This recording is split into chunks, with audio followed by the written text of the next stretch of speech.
Welcome to How to Run Profitable Retreats. I am Leni Cavazos, retreat strategist and host of the show for coaches, entrepreneurs, and transformational leaders who want to design retreats that actually make money. If you've ever put your heart into a retreat only to walk away exhausted or worse, broke, you are not alone. This podcast is here to change that. Each week, I'll bring you stories, strategies, and expert insights to help you create meaningful, transformational retreats that also support your business, your lifestyle, and your bottom line. Let's make your next retreat not just powerful, but profitable. Welcome back to another podcast episode of How to Run Profitable Retreats. I am your host, Leni Cavazos, and today I'm recording from my flight from Mexico to Barcelona with Emirates. So I want you to imagine the last flight you took, right? Don't even think about the destination right now, but just the flight itself. Right? So you remember the moment the wheels left the ground, that little lift in the stomach? Maybe you remember maybe a meal or a glass of wine or the movie you watched at 38,000 feet. And you definitely remember the landing, right? That bump, the relief, that, okay, we made it. So here's the wild thing. You were on that plane for hours, but your brain kept almost none of it. It kept the takeoff, the peak, and the landing. That right there is exactly how your guests will remember your retreat. So today, I want to make an argument with you, right? I want to take it the whole way. So a luxury retreat is like a plane ride. From the moment they buy the ticket to the moment they walk out of baggage claim and back into their life. And once you see it this way, you can never unsee it. You'll start designing your retreats like a pilot, not like someone who just made a really nice schedule. So let's get into it. Okay, so before we get on the plane, I need you to understand one thing about memory, because everything we build today rests on it. Your guest's brain do not record your retreat evenly. They don't keep every session, every meal, every minute. Their mind is lazy and brilliant at the same time. It stores and experienced by two things, and only two things: the most intense moment and how it ended, the peak and the end. So let me make that real for you.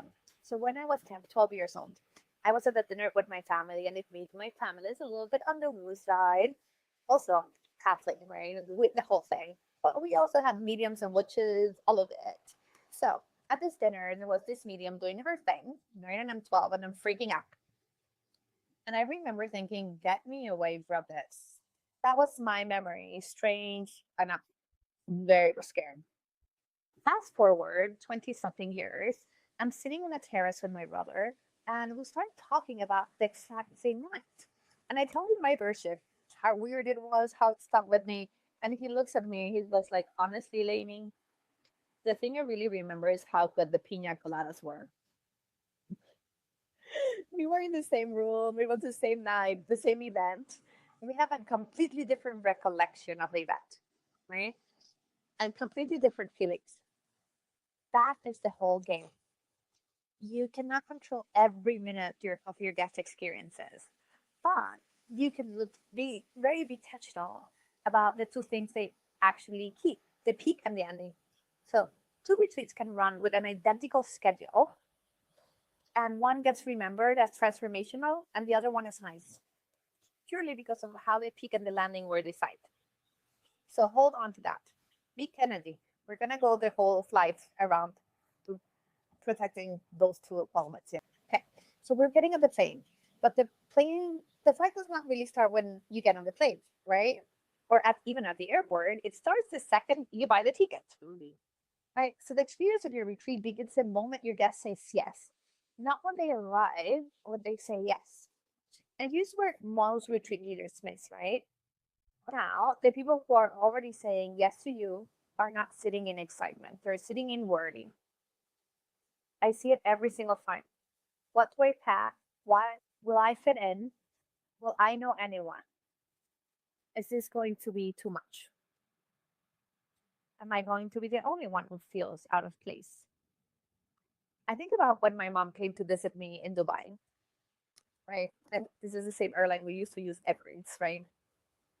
So one of my favorite airlines, by the way. So she came to visit me at Dubai, and she had 100 questions before she even got on the plane. What can I wear? What can I do? What can't I do? Right? That low hum of anxiety. That's where your guest is living right now, between the yes and the arrival. So your job in this stage is one thing. Turn that anxiety into safe, delicious anticipation. This is your welcome email, your what to expect message, the pre-arrival call, the little intro call so they walk in already knowing a face, packing less so they're not lying awake wondering. You're shifting them from uncertain to reassured and excited. So think about it how an airline doesn't rain when it's well done. You get a confirmation email. There's a countdown. Here's your gate. Here's your boarding time. Here's what happens next. Every message says, we've got you. You don't have to figure this out on your own. That is the ticket purchase stage, right? Anticipation. Get these right, and your guest arrives already half open. And get it wrong, and they spend their whole first day catching up emotionally. Now, they are at the airport. They have arrived, and here's the most single common mistake I see, especially, and I'm going to call us out there, especially in the wellness and yoga world. I, yoga people, I love you, but you love your 5 a.m. to 10 p.m. schedule, and you will burn your gas to the ground before the retreat has even started. The plane has not even taken off, and you've got them doing breath work at dawn. When you board a plane, what happens, right? Nothing really intense. You find your seat, you settle your bag, someone offers you water, and the cabin is meant to be calm, right, on purpose. This is your arrival stage, what I call the landing, right? Slow, spacious walkway. This is the glass of wine, the room that is actually ready for them, the little welcome touch on the pillow. You know that on Westin hotels, their whole brand is all about rest well. So every single Westin anywhere in the world leaves a little lavender oil next to the bed. They have the best bed on earth, and every time you can't miss, right? That is the feeling, right? You're held, you can exhale now. So the shift we're creating here is from on guard to settled and safe. So their nervous system needs to land before anything else can happen. No, everybody put on a pink feather headdress and run to the welcome circle. There should be no pressure here, right? It's just about a soft place to arrive and ideally one gentle moment of connection, like a dinner, because connection is one of the main reasons they can. Then, the next day, we take off, right? This is the opening. This is where the seatbelt sign is still on. The plane is climbing and it's a little bit uncomfortable. Your ears pop, there's pressure, the whole cabin is vibrating a bit. You can't use your laptop yet. That discomfort is the point. The opening is where we gently lower the walls between people, where strangers start becoming a group. And we do that with what I call mini peaks. Little moments of tension that push them past through their comfort zone. Then let them settle. Tension, relief. It's never planned. We're always climbing towards something. But this is everything. You need to know your people before you push. I was at a retreat once, right, with a welcome circle where you have to walk up to a stranger, place your hand on their heart, look into their eyes, and name 3 good things you saw in them. And it was beautiful, right? It created deep connection within minutes. But it was beautiful because they read their room perfectly. In the wrong room with the wrong group, that's a disaster. Someone's thinking, oof, a stranger is about to touch me. And I don't even know these people. So push them up, right? The climb, yes, but never higher than they're ready for. That is the takeoff, right? We're climbing, and seatbelt sign is on. Everyone is a little bit open now. And then we reach the peak. On a plane, this is a moment where everything changes. The seatbelt sign things off. You feel safe enough to take your belt. They bring the food. You can have a glass of wine.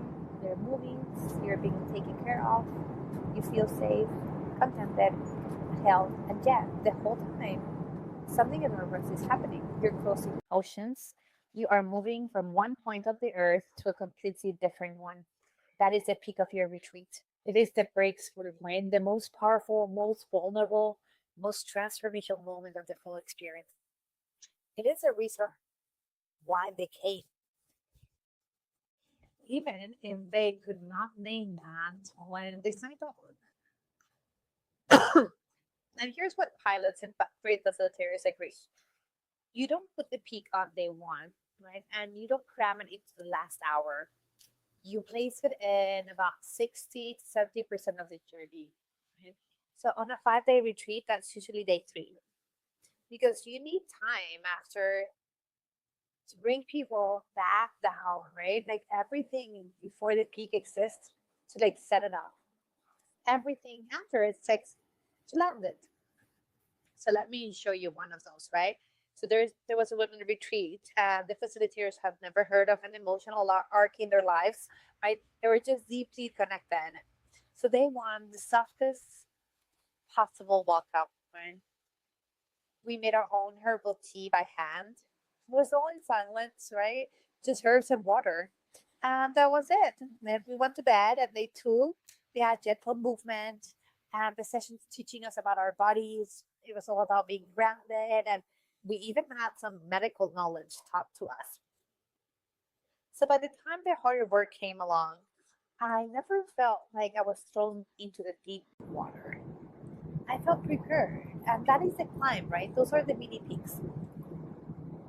And then the big peak came along. So we did a constellation with the womb, right? And I've never done anything like that in my life before.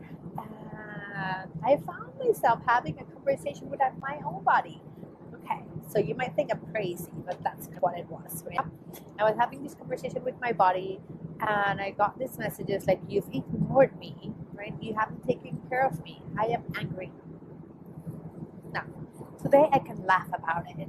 But in that moment, the shell did not crack little by little anymore. It just like plunked. Right? The whole egg cracked open. So in this part is where people cry, people open ear, like people become someone new in this moment.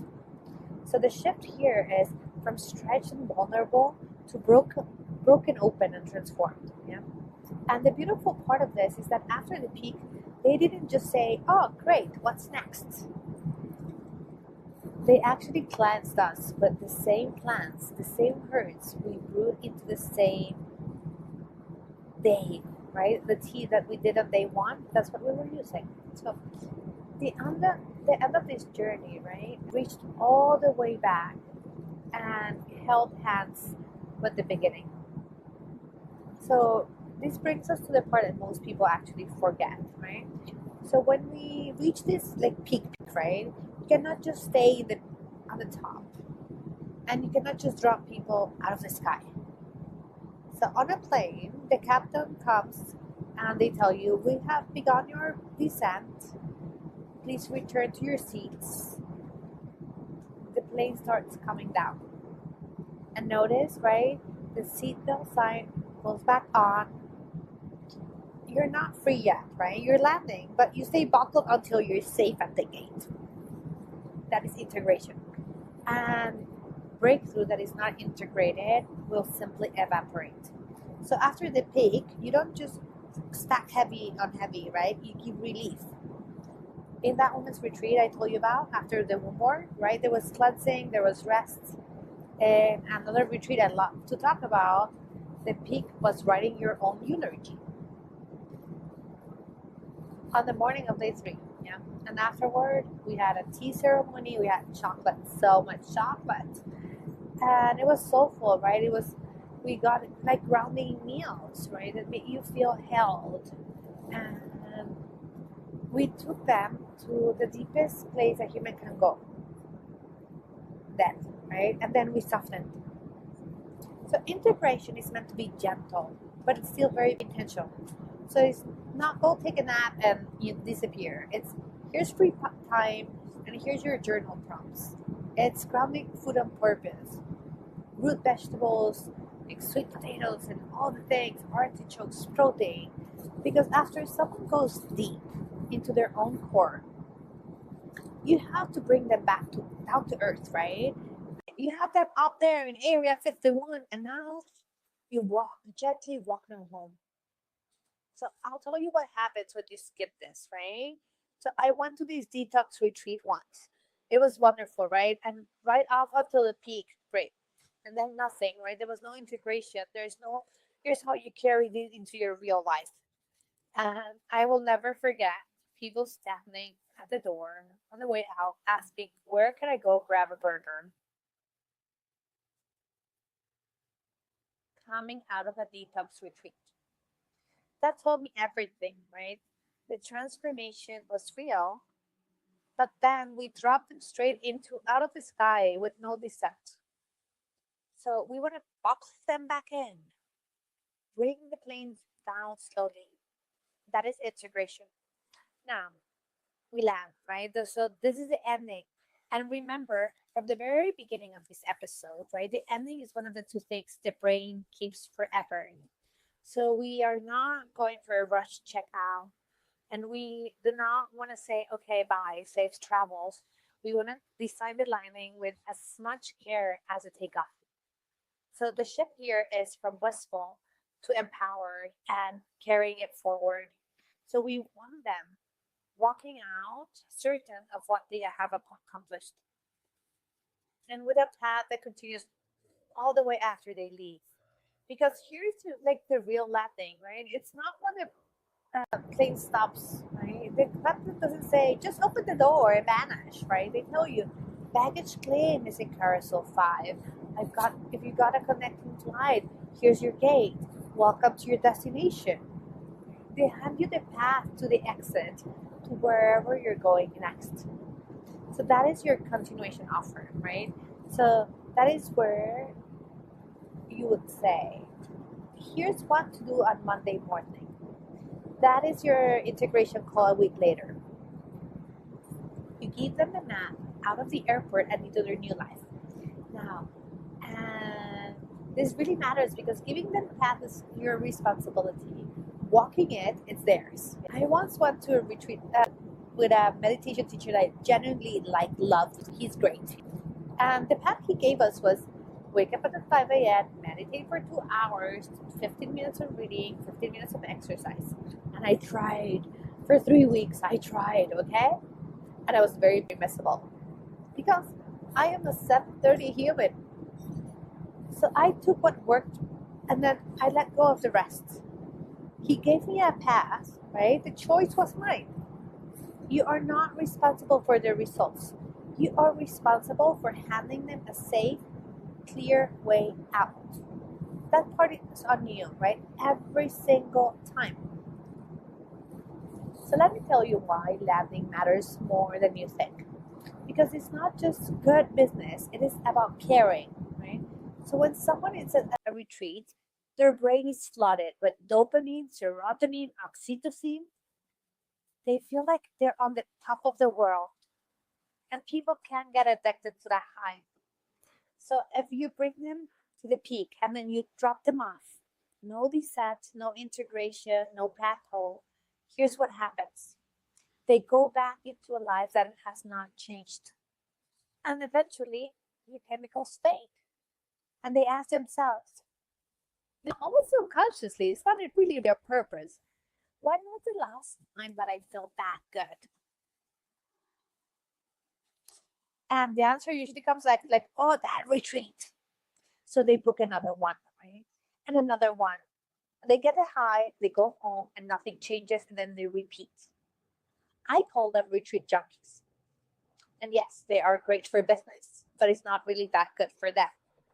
It is the same psychology, honestly, as a couple who's struggling in their marriage, right? And decides maybe the answer to these problems is having a baby. So the hormones after you have the baby, they float in for like a year and a half, right? There's joy, there's funding, all of it, right? Baby's crying, a whole thing. And no what actually really worked the marriage. So eventually these chemicals they fade, The problems come back, and somewhere they have these thoughts. When was the last time that I was happy? Light bulb moment when we had the baby. You see where this goes, right? The high is not the transformation. The high is the fix. The transformation is what they can still live a month later, a year later, because you haven't done the path down and out. So here's your whole flight.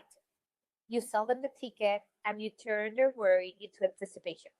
You let them board and settle before you ask anything of them. You take off right soft, as little turbulence as possible, but with a little bit of it. Yeah. You open them up, you crack them up, yeah? And then you bring them into the peak, the breakthrough, right? The reason they came right around 2/3 of the mark. And then you begin your descent and you integrate. So the breakthrough doesn't really evaporate. And then you land them very intentionally. And you point them to the baggage claim and the road home, right? So anticipation, landing, opening, peak, integration, send off. Anticipation, landing, opening, peak, integration, send off. And whether you're running a 2-day intensive or a 7-day immersion, the stages do not change. They just stretch or compress. The order always stays the same. So this week, I want you to do one thing. Take your retreat, right? The one you've been building right now, or the one that you've run 10 times, and ask yourself, did I create a schedule, or did I build a flight, a journey?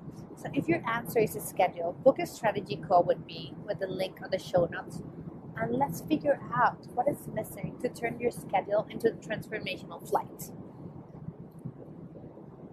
A schedule answers what happens when. And this flight, right, this transformational journey, answers what they feel and in what order.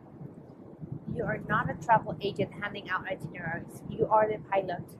So get them on board, take them somewhere they could never have reached on their own. And for the love of everything, land the plane.